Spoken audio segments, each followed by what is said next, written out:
ओ नमः शिवाय धवलेश्वराय वालालिंग महाप्रभु दीपं ज्योति परम ब्रह्मा दीपं ज्योति जनार्दनः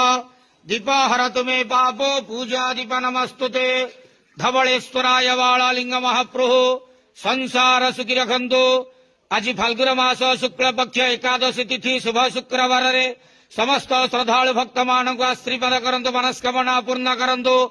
कर्म क्षेत्र उन्नति करंतु ग्रहरिष्ठ खंडन करंतु जगतर मंगल करंतु विश्वर कल्याण करंतु आपणकर नाम प्रकाश करंतु